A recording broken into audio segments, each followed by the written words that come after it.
All right, I'm live. It took me an hour to press record to go live here today. So I think this is just as good a time as any to come clean with my audience and share with you that to say that I feel awkward making videos is the understatement of the century. This is one of the most uncomfortable skills I've ever taken on. And honestly, I can't stand it. I can't stand it. It is so uncomfortable. One day I went for a walk around my neighborhood, determined to make an interesting video for my audience. And by the time I figured out what I was going to say, what I was going to talk about, and was about to press play, I realized it was too dark to film. Most days I pace, I postpone, I procrastinate, and I try to think of any reason I can think of to get out of getting in front of the camera. It just feels so uncomfortable. And there's just something about not knowing who's watching this and who's looking at this content that scares me. I'll just be honest with you. Uh, Anybody that gets in front of camera wants to make an impact, wants to make a difference. And I know that's true for me, or else I sure wouldn't be here putting myself through this much torture. But I thought I'd make this video to try to explain why I do it. And there's really no way around this. In January of this year, I retired after 45 years of military service that included a lot of deployments in the 30 of those 45 years that I was on active duty. And I've learned a few skills that I believe are worth sharing with people who might be in a lot of pain today, who might be looking for some direction, looking for some empathy or compassion, who might have experienced some of the things that I did, but don't feel like they're understood or appreciated or valued. And if that's you and you are looking at this, I'm right there with you. I've been right there and I have found a way out. And that is, I think, a message that's worth sharing. Coming out of COVID, I've never seen friends, families, colleagues, communities, even our entire nation so divided. And it's one of the reasons I retired. The last organization that where I worked, self interest became way more important than camaraderie and teamwork and valuing each other and coming together for a greater purpose. And that creates an environment that is scary because if it's all about us, if there's nobody trying to bring people together to feel safe in the community or organization or family or nation that they're in, well, people tend to withdraw and struggle with connecting with others. And we can blame it on a bunch of things, but the way I see it, there are really only a couple of reasons for it. First, we've lost the ability, I believe, to find the greater good in others. We've forgotten where we come from, what made us, who made us, and why we're here. And because of that, we feel more isolated and alone these days than ever before. And that's what makes us more afraid to connect. That's the reason we withdraw and why the world around us feels safe. And on top of that, a lot of people just don't know what or who they belong to anymore, or really who has their backs. Certainly that was true for me in the last organization that I worked before I decided to retire. I felt like nobody had my back, nobody in a leadership position understood me, valued me, appreciated me enough to get to know me and my skills and what I had to offer and figure out how I can contribute at a higher level in that group. It's impossible to develop trust in an environment like that. And when that happens, it affects our health and well-being.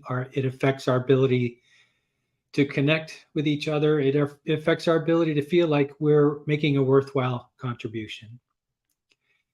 I've been living with post-traumatic stress for most of my life, and for most of that time without ever knowing it. I was only diagnosed in 2018, and I discovered that for most of my military career, I was functioning with complex PTSD. It ruined relationships, both personal and professional. Marriage ended because of it. I lost my job. Being on camera makes me freeze up sometimes because of how the post traumatic stress affects my brain. But in 2016, I turned my life around. I found a formula for that, and I want to share my success with others who might just be struggling like I was then, um, because I know that it doesn't have to be that way. Post traumatic stress is not a life sentence, it's a choice whether or not you want to allow the symptoms of it to affect the quality of your life, to have an impact on the relationships that you have with the most important people in your life. It's a choice to allow it to affect your career progression and growth and your social life.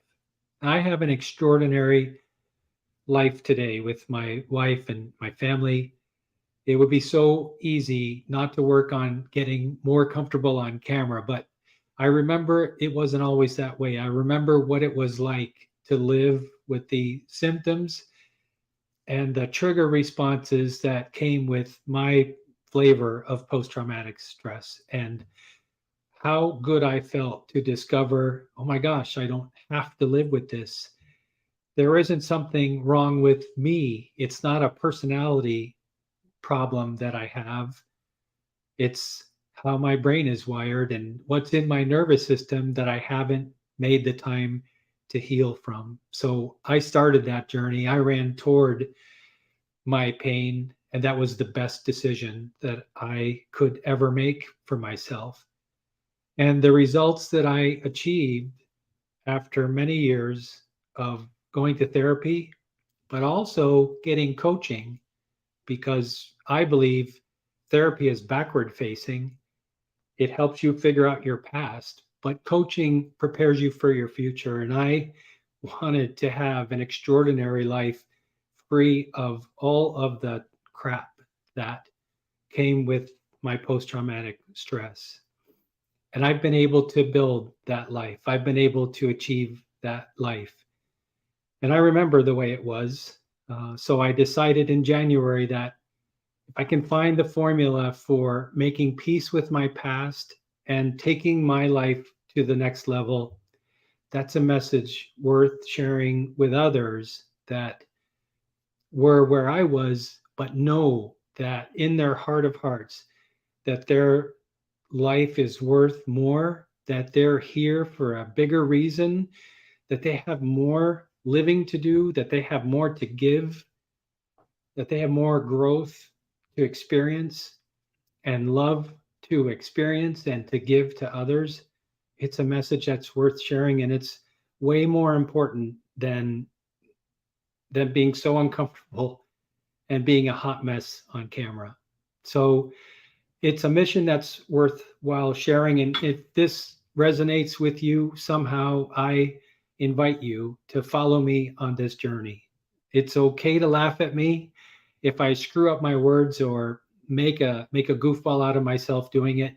My goal is to become proficient at speaking extemporaneously on camera. I want to be able to pick up my phone anytime and just make a video for you, for people that my message might resonate with, so that I can make a difference in your life. And if I screw it up, I'm sorry in advance, but I will give you my pledge, my word that I will continue to work on it. I'm committed to work on it. Most days I'm still going to be uncomfortable in the short term, but I've surrounded myself with amazing teachers and coaches who saw something in me and believed that I was worth taking on to help me get better at communicating with a broader audience this way.